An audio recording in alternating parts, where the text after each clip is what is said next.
जय हिंद। हम इस वीडियो के अंतर्गत समझते हैं कि दो वेक्टर का डॉट प्रोडक्ट और दो वेक्टर का क्रॉस प्रोडक्ट किस तरह निकलता है, और ये 2022 बोर्ड एग्जाम के लिए, बिहार बोर्ड के लिए बहुत ही इंपॉर्टेंट पॉइंट सब लिखे हैं। इसमें हम बहुत सारा ऑब्जेक्टिव समझेंगे। इसमें हम ये भी समझेंगे कि दो रेखाएं आपस में कब परपेंडिकुलर होता है और कब पैरेलल होता है। इसमें देखिए हम बहुत सारा ऑब्जेक्टिव लिखे हैं। इसके अंतर्गत हम आपको ट्रिक से भी कुछ 6 पॉइंट याद करवाएंगे। याद लीजिएगा थोड़ा। देखिए इसमें लिखे हैं वेक्टर ए, इसको डॉट पढ़ेंगे। Vector A dot vector B is equal to क्या होता है, वेक्टर ए का मैग्नीट्यूड इंटू वेक्टर बी का मैग्नीट्यूड इंटू कॉस थीटा। देखिए ये आप याद रखिए, ये कभी कभी फॉर्मूला पूछ देता है। वेक्टर ए, ये इसमें देखिए मैं जो पूछता है इसको देखिए, vector A dot vector A B के जगह पर ए ही पूछ दिया। अब खुद सोचिए यहाँ थीटा, दोनों वेक्टर जब एक ही हो गया तो थीटा क्या हो जाएगा, 0 डिग्री। क्या हो जाएगा, 0 डिग्री। देखिए ध्यान से, vector A dot vector A is equal to, same लगाइए, वेक्टर ए का मैग्नीट्यूड बी के जगह पर ए का मैग्नीट्यूड और कॉस थीटा के जगह पर 0। वेक्टर ए डॉट वेक्टर ए, ये दोनों सेम है, जिसका क्या हो जाएगा, स्क्वायर हो जाएगा। कॉस 0 डिग्री का मान 1 होता है। तो आप याद रखें vector A dot vector A is equal to क्या हो जाएगा, वेक्टर ए के मैग्नीट्यूड का स्क्वायर, या आपको बताया मैग्नीट्यूड और वेक्टर कर देता, क्या बचेगा, ए बचेगा, ए का स्क्वायर। ये बहुत ही इंपॉर्टेंट ऑब्जेक्टिव है 2022 के लिए। आपको अगर एग्जाम में अक्सर क्वेश्चन पूछता ही है कि vector A dot vector A is equal to क्या होता है, तो तुरंत मारेंगे वेक्टर ए के मैग्नीट्यूड का स्क्वायर, या वेक्टर मैग्नीट्यूड कटेगा तो सीधे क्या हो जाएगा, ए का स्क्वायर। इसी का देखिए और अगला पॉइंट समझते हैं। दूसरा पॉइंट हम समझते हैं कि वेक्टर आई डॉट वेक्टर आई, दोनों सेम है, आई जे के। आई जैसे लिया तो आप थीटा कितना हो जाएगा, 0 हो जाएगा। तो जैसे पता है आई जे के फंडामेंटल वेक्टर होता है, इसका मैग्नीट्यूड कितना होता है, 1 होता है। कितना होता है, 1 होता है। देखो बाबू, आई यूनिट वेक्टर है, आई का मैग्नीट्यूड 1, जे आई का 1, कॉस 0 1, ये कितना हो गया, 1। ये बहुत ही इंपॉर्टेंट ऑब्जेक्टिव है।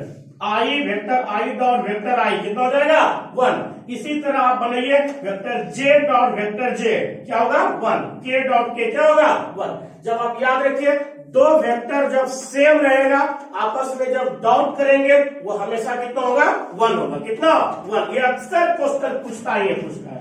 आगे समझते हैं। अब हम समझते हैं कि दोनों वेक्टर अलग अलग लेंगे तब डॉट करने पर क्या आएगा। आप इसको 1 हमेशा याद रखें। आई डॉट जे लेते हैं तो इसी में बढ़ाइए, जब दोनों अलग अलग वेक्टर होगा तो थीटा कितना हो जाएगा, 90 डिग्री। कितना होगा, 90 डिग्री। तो कॉस 90 0, ई कट जाएगा तो 0। तो आप याद रखेंगे आई डॉट जे कितना, 0।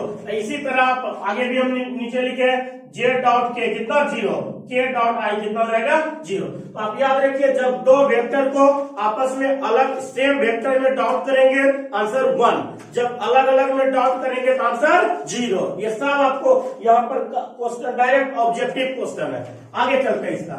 इसी पर और अक्सर ऑब्जेक्टिव पूछ देता है, यदि vector A dot vector B is equal to अगर 0 हो तो दोनों सदिश क्या होता है, आपस में लंबवत होता है। क्या होता है, परपेंडिकुलर। देखिए परपेंडिकुलर का सिंबल ये होता है, vector A is perpendicular to vector B.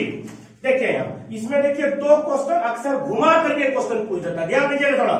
यदि vector A dot vector B 0 है, ये क्वेश्चन दे देगा, vector A dot vector B अगर 0 है तब ऑप्शन दिया रहेगा वेक्टर ए और बी पर, इस तरह का एगो ऑप्शन दिया रहेगा और इस तरह का एगो ये दिया रहेगा, ये वाला पैरेलल, इसको पैरेलल पढ़ते हैं। सी में दे देगा दोनों, डी में इनमें से कोई नहीं। हम लोग क्या मारेंगे, तुरंत मारेंगे परपेंडिकुलर।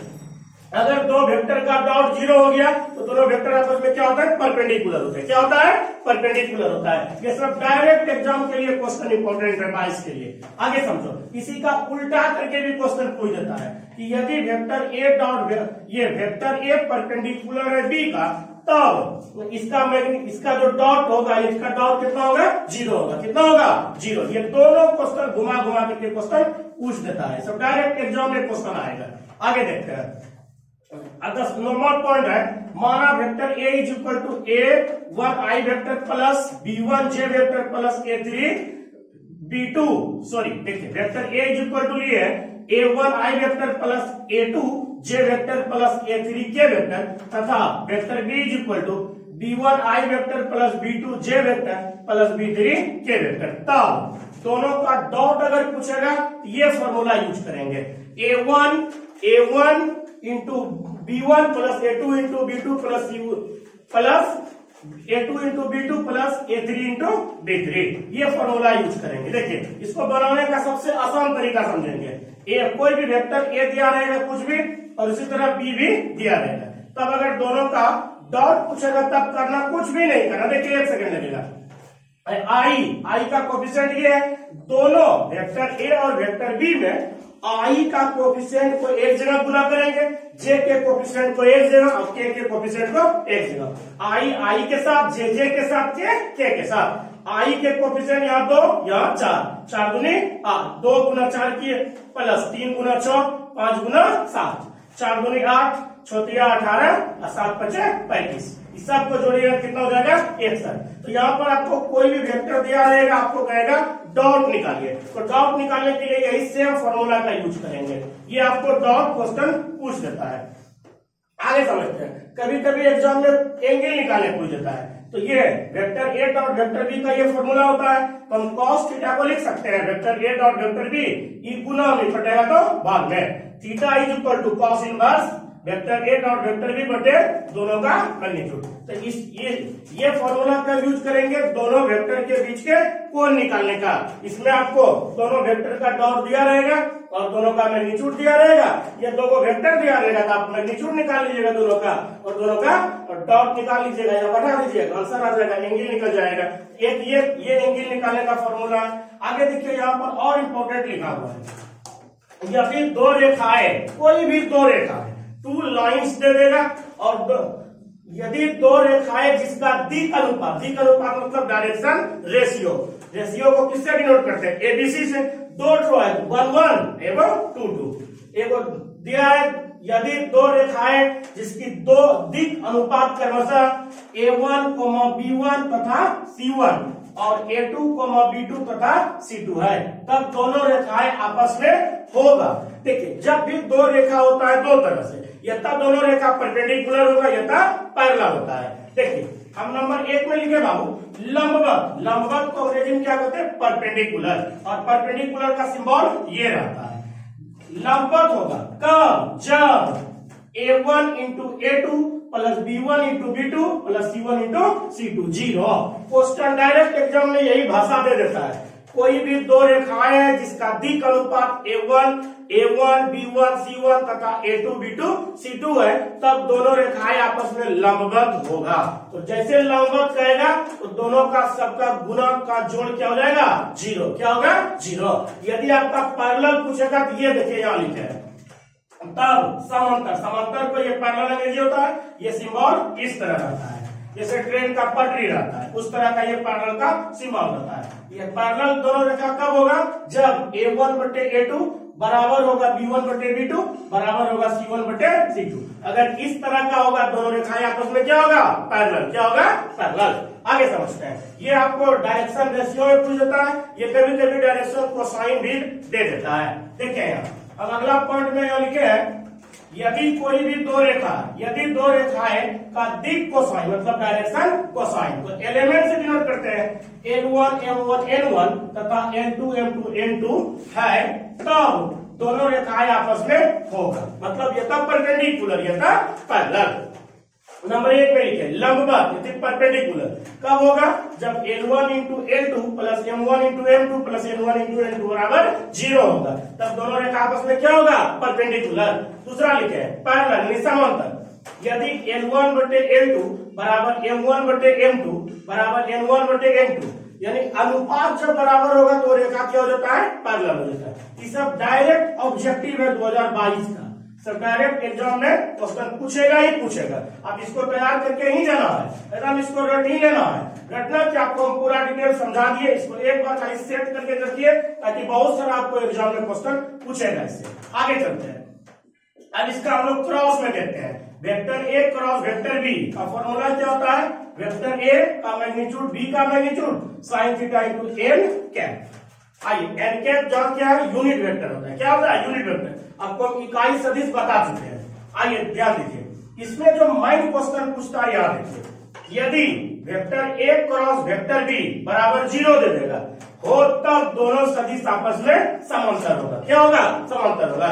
यहाँ देखिए हम क्वेश्चन, यहाँ भी दो क्वेश्चन घुमा करके क्वेश्चन आता है। आइए, यदि vector A cross vector B 0 तब होता है, मतलब ये बताइए किसका सिंबल है? पैरेलल का। ये किसका है? पैरेलल का। तब अगर क्रॉस 0 हुआ तब दोनों आपस में क्या होगा? पैरेलल होगा। क्या होगा? पैरेलल। लेकिन अगर भैया डॉट 0 होगा तब आपस में परपेंडिकुलर होगा। यही का बच्चा देखिए फंसता है।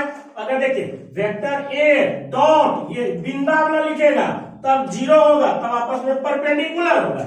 अगर ये गुना वाला रहेगा क्रॉस इस तरह का रहेगा तो दोनों आपस में क्या होगा? ये 0 होगा, तब दोनों वेक्टर आपस में पैरेलल होगा। क्या होगा? पैरेलल होगा। इसी जगह बच्चा गलती कर देता है। आप गलती से बच्चा इस वीडियो को जरूर देखिए, आगे देखते हैं। तो इसी को उल्टा करके भी क्वेश्चन आ जाता है कि यदि vector A cross vector B हो तब मतलब वेक्टर ए, इसको क्या बोलते हैं? पैरेलल। वेक्टर ए और वेक्टर बी आपस में पैरेलल हो तब दोनों का जो क्रॉस होगा, क्रॉस कितना होगा? 0। कितना होगा? 0। देखिए अगला इसका पॉइंट समझते, बड़ा इंपॉर्टेंट सब यहाँ पॉइंट है। देखिए आई क्रॉस आई, इसी तरह लगाइए, इस पर सेट करिए। वेक्टर आई का मैग्नीट्यूड, फिर दोनों वेक्टर सेम है तो कितना होगा? 0 होगा। 0 इसका 1 साइन 0 गुना इस सब गुना में से कितना होगा? 0। तो याद रखिए आई क्रॉस आई जब सेम वेक्टर को क्रॉस करेंगे तो कितना होगा? 0। कितना होगा? 0। लेकिन डॉट करेंगे तो 1, यहां पर हम आपको निकाल दिए। तो आई क्रॉस आई 0, जे क्रॉस जे भी 0, के क्रॉस के भी 0। सब डायरेक्ट एग्जाम में क्वेश्चन पूछेगा। जब बाबू दो वेक्टर सेम रहेगा आई जे के, जब उसको डॉट करेंगे सेम में तो 1 आएगा, अब क्रॉस करेंगे कितना आएगा? 0। कितना आएगा? 1 0। आगे देखिए, अगर दोनों अलग अलग वेक्टर रहेगा, अगर डॉट करेंगे तो उसका आंसर अभी जस्ट आता था 0, लेकिन हम क्रॉस करते हैं, इसमें समझते हैं क्या आएगा। देखिए आई क्रॉस अगर जे करेंगे तो ना ही 0 आएगा ना ही 1 आएगा, इसका जस्ट अगला कंपोनेंट आता है। आई जे के साथ करेंगे के वेक्टर आएगा, जे के साथ करेंगे तो आई वेक्टर आएगा, के क्रॉस जे आई करेंगे तो जे वेक्टर आएगा। हम यहाँ पर देखिए, यहाँ पर 3 है, यहाँ पर 3, 6 को ऑब्जेक्टिव निकालने का ये हम इसको ट्रिक से बता देंगे, आपको 6 को ऑब्जेक्टिव याद हो जाएगा। क्वेश्चन अक्सर पूछबे करता है। देखिए हम ट्रिक लिखे है, देखो सर्किल बना देना है, आई जे के लिख देना, 3 वेक्टर है, ध्यान देना। आई जे कोई 2 ठो लिया, आई जे लेंगे क्या बचा? के बचा, आंसर हो गया के। है देखिए आई जे लेंगे तो आंसर के।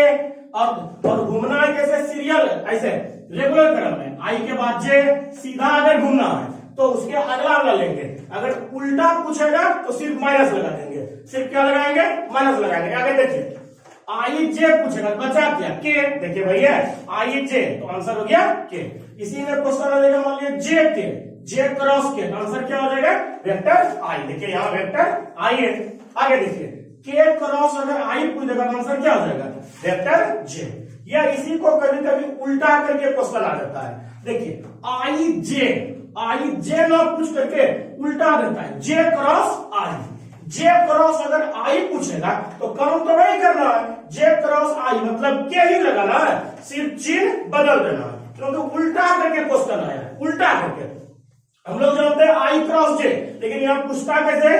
जे क्रॉस आई, तो आंसर के, लेकिन क्या लगाना है? माइनस। आंसर क्या हो जाएगा? माइनस वेक्टर के।